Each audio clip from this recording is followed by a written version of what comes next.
Bora para o vídeo, né? Quero agradecer a você que assiste o vídeo, quero agradecer a todos vocês que compartilham os vídeos, né?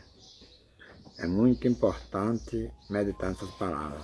Nós estamos no livro de Romanos, talvez vai sair uma música aí, tá tocando aí na praça, uma rua aí, vocês não ligam, né? Aqui a gente mora na rua, sempre aparece os carros lá dentro mesmo. Ao livro de Romanos, capítulo 7, né? Tá aqui a Bíblia. Não dá para vocês verem aí porque aqui está baixo, né?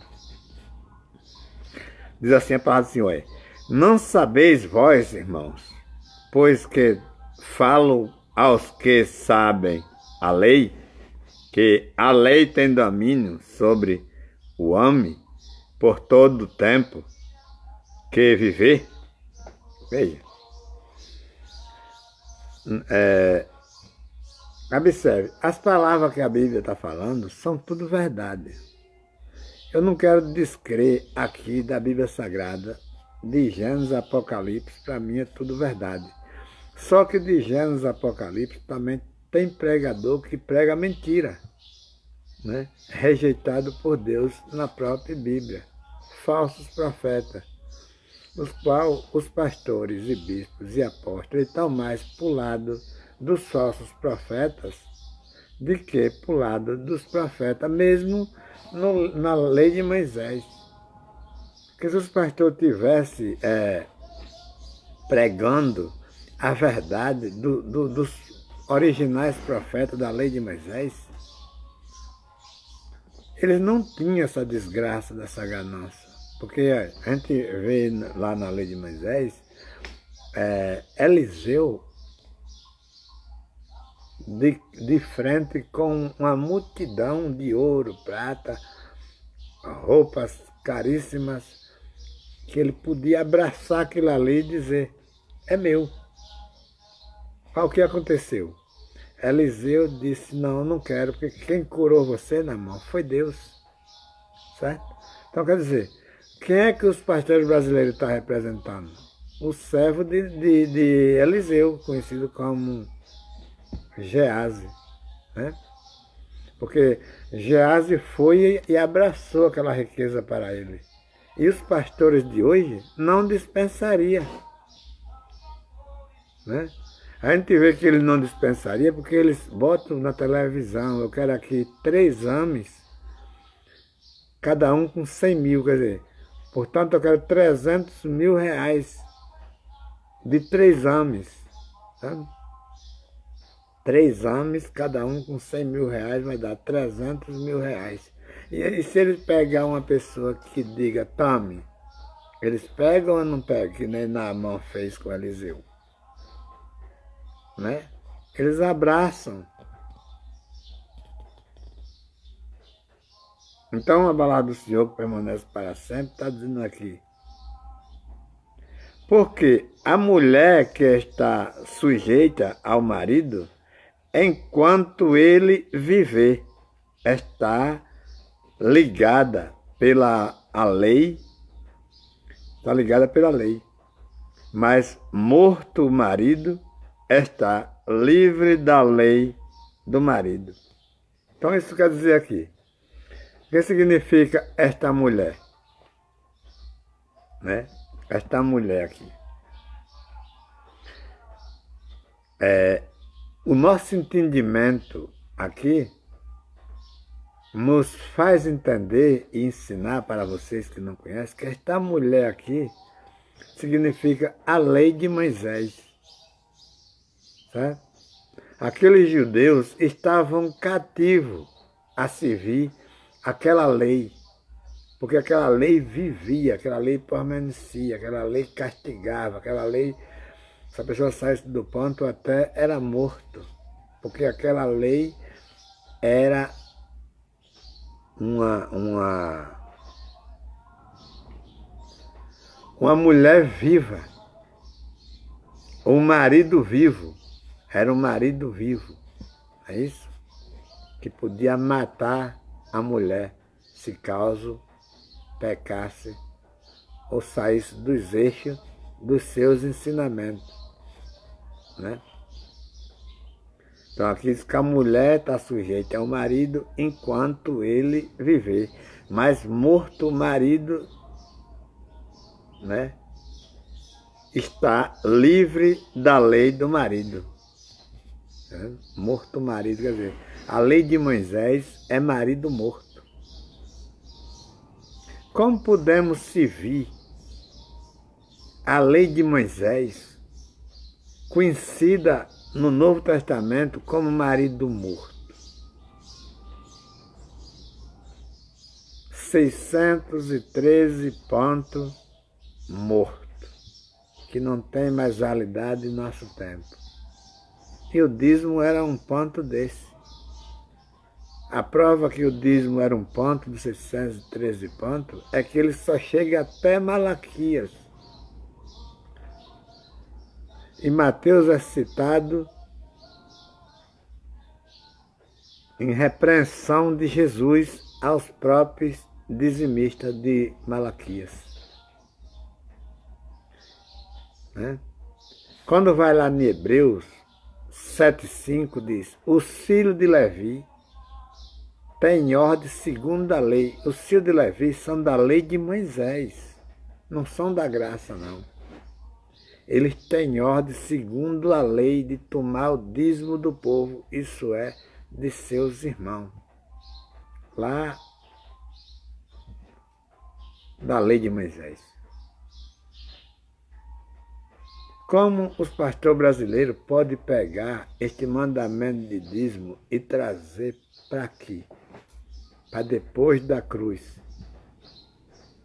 Jesus pregou a vida toda, nunca citou o nome de Malaquias para nada.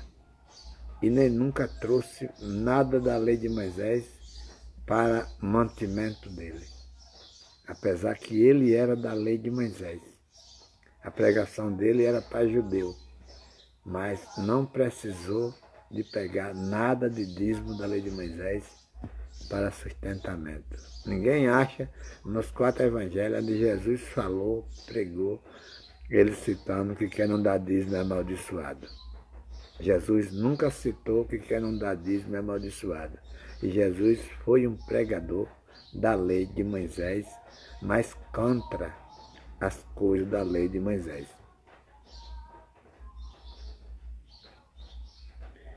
O versículo 2 diz, o versículo 3 diz: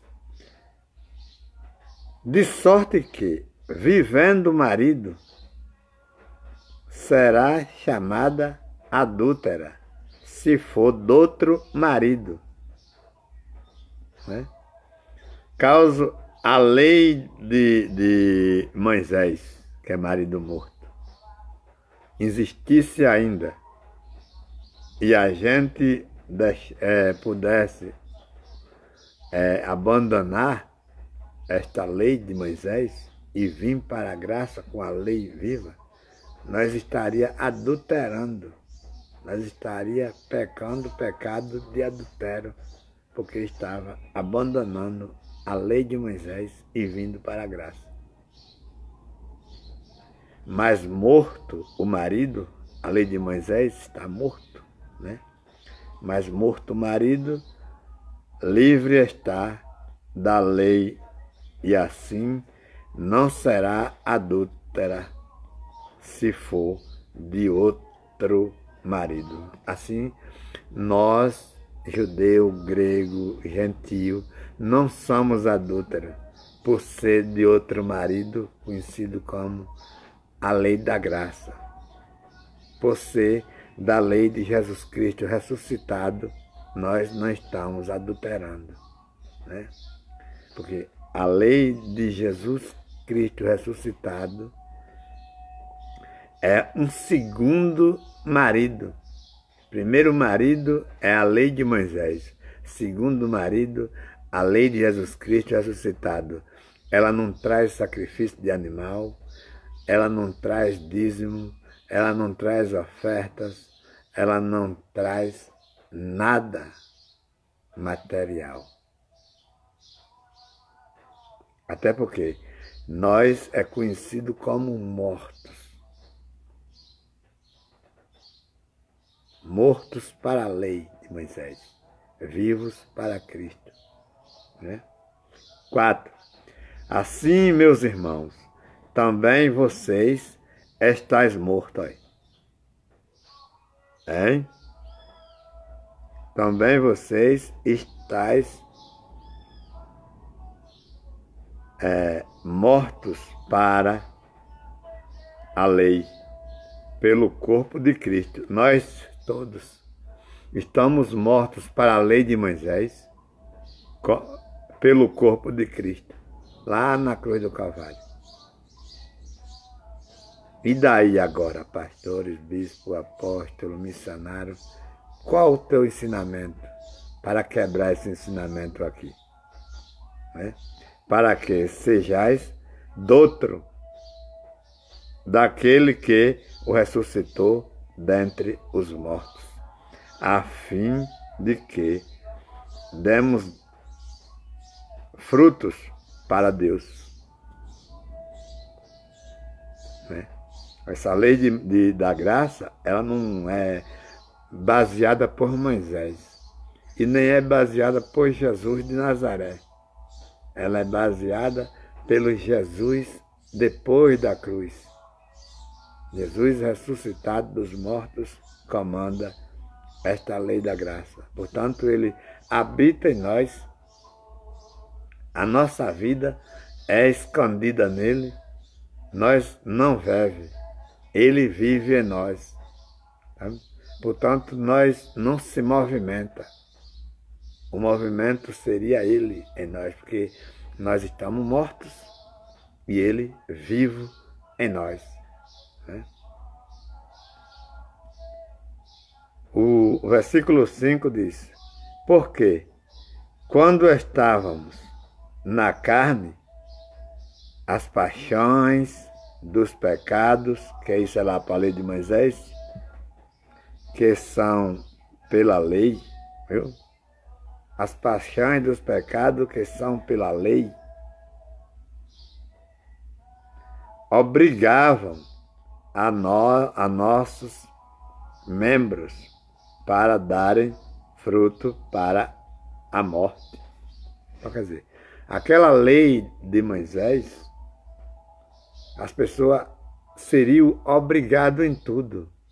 A Bíblia diz que aqui as paixões, os pecados, obrigavam para darem fruto para a morte.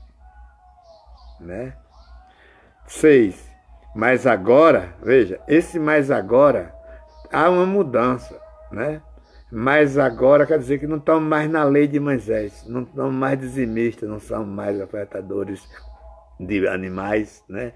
Mas agora estamos livres da lei, dessa lei que castigava o povo, 613 pontos, né?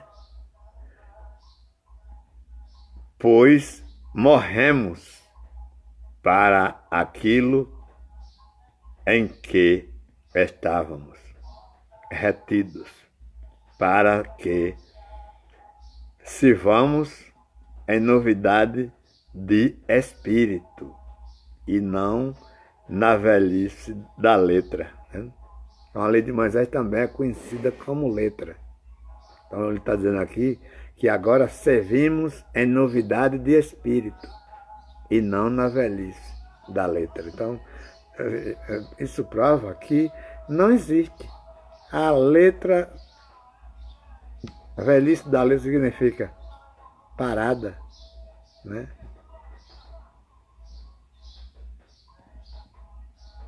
E não na velhice da letra.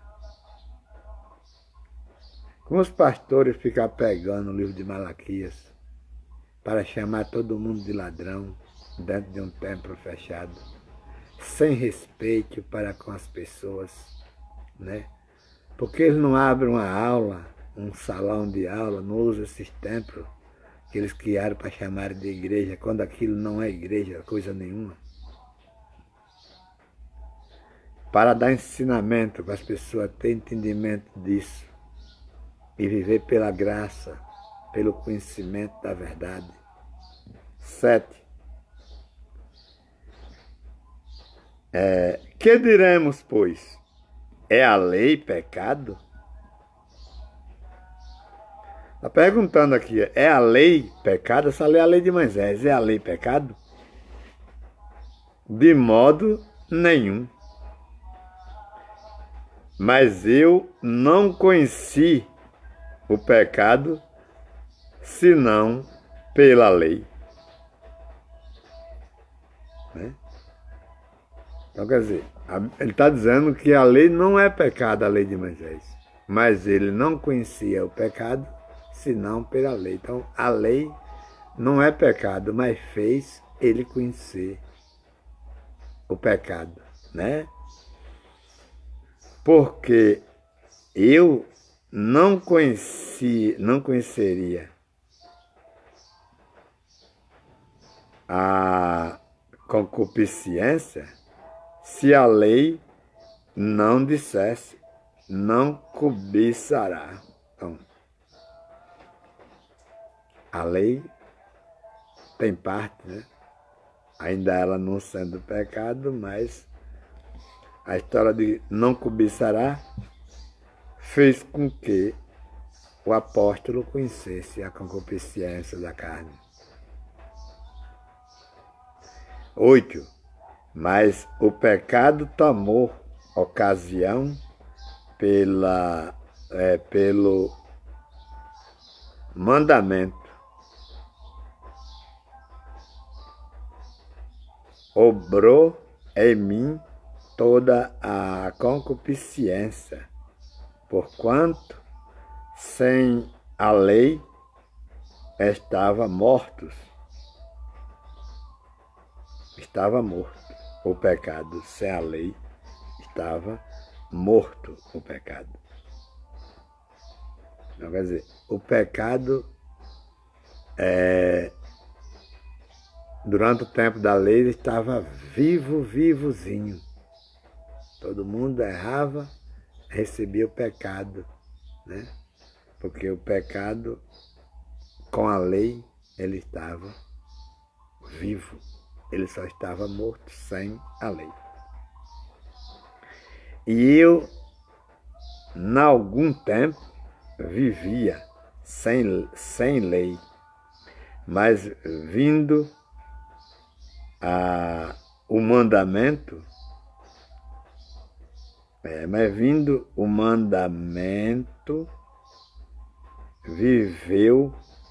reviveu o pecado e eu morri. Vendo aí? Reviveu o pecado e eu morri. E o mandamento que era para a vida, achei eu que me era para a morte. Esse mandamento que era para a vida, era a lei da graça. Paulo estava tão entretido com as obrigações da lei de Moisés, querendo matar crente, matar apóstolo, que ele achava que aquilo que ele via no exame de Deus era para a morte. Né? Mas, por quê? O pecado, tomando ocasião pelo mandamento, me enganou e por ele me matou. O pecado tomando ocasião do mandamento, Paulo está dizendo, me enganou e por ele me matou. 12.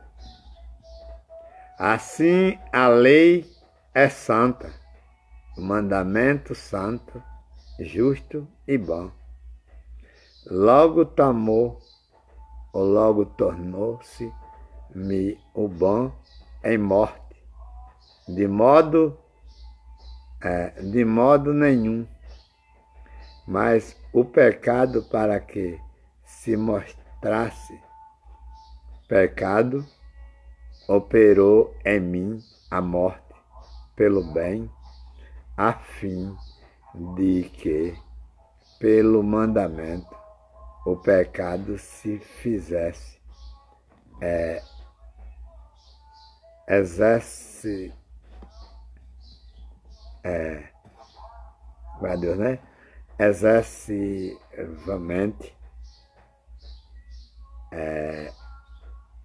maligno.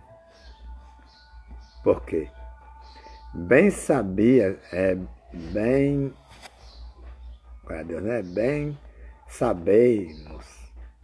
sabemos que a lei é espiritual, mas eu sou carnal, vendido sob o pecado, porque o que faço não o provo, pois o que quero, isso não faço, mas o que aborreço, isso faço.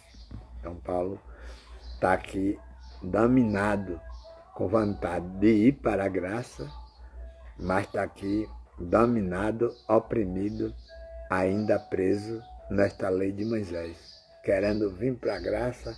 Eu vou ou não vou? Eu vou ou não vou? Né? Então ele está aqui se reclamando.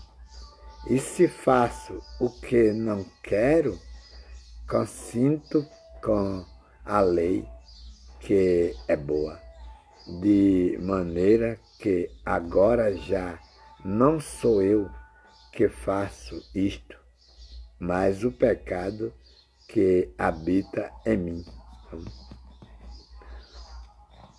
Está uma briga aqui de carne e espírito. O espírito de Paulo diz, vai para a graça. A carne fica aqui na lei, né? E vai levando assim. Portanto, porque eu sei que em mim, isto é, na minha carne, não habita bem algum. E com efeito, o querer está em mim, mas não consigo realizar o bem, porque não faço o bem que quero, mas o mal que não quero. Esse faço. Ora, se eu faço o que não quero, já não faço eu, mas o pecado que habita em mim. E aí, Paulo vai chegando aqui e vai se defendendo, né?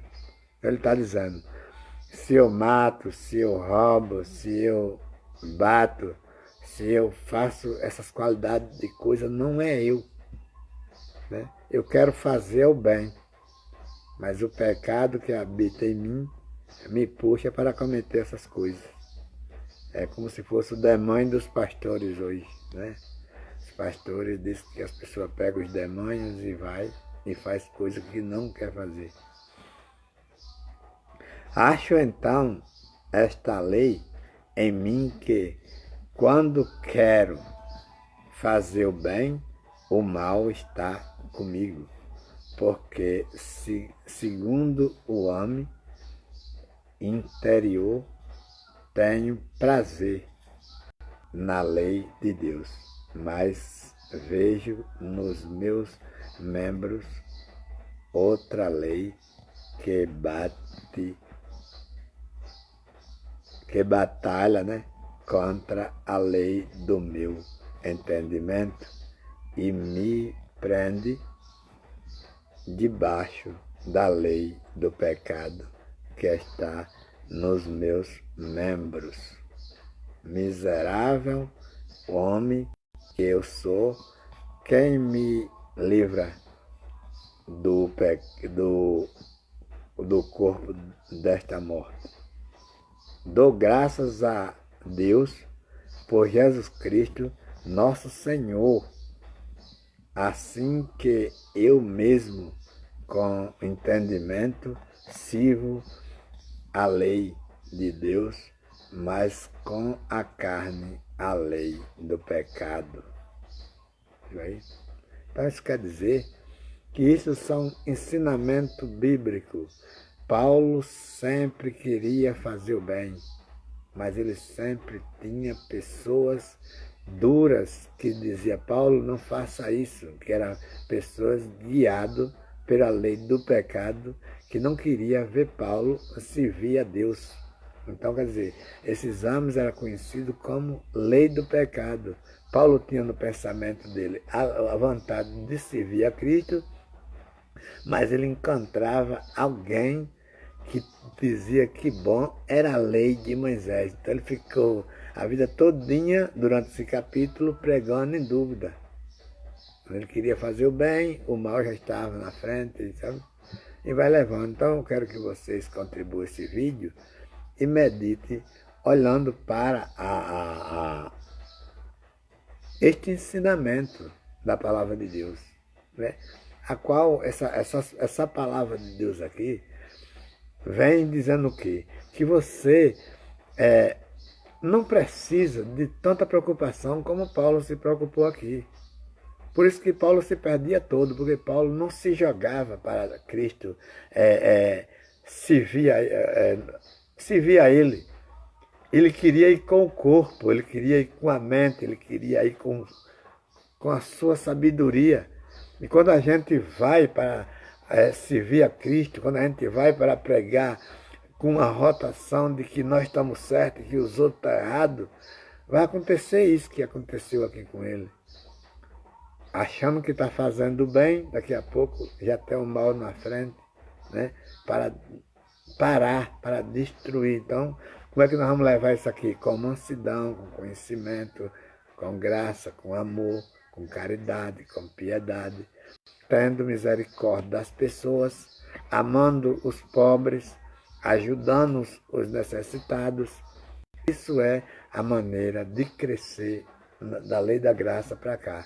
Não você entrando dentro de um templo para receber de um sacerdote que você é ladrão, que você tem que dar dízimo, que você tem que dar oferta, que você tem que contribuir com o seu carro, com a sua casa, com o seu dinheiro, comprar material de lá. Tem muitos hinos para os montes, ungir óleo de Israel, ungir vassoura, ungir feijão, ungir pedra de Israel, para trazer para aquele lugar chamado igreja, para vender aos pobres coitados que não conhecem a verdade e nunca vai conhecer, se não buscar conhecer, porque eles não vão ensinar, e assim vão viver uma vida terrivelmente maligna. Então, quero que vocês compartilhem esse vídeo e sejam experientes, sejam inteligentes. Não deixem que o ministério brasileiro engane, né? Em nome de Jesus.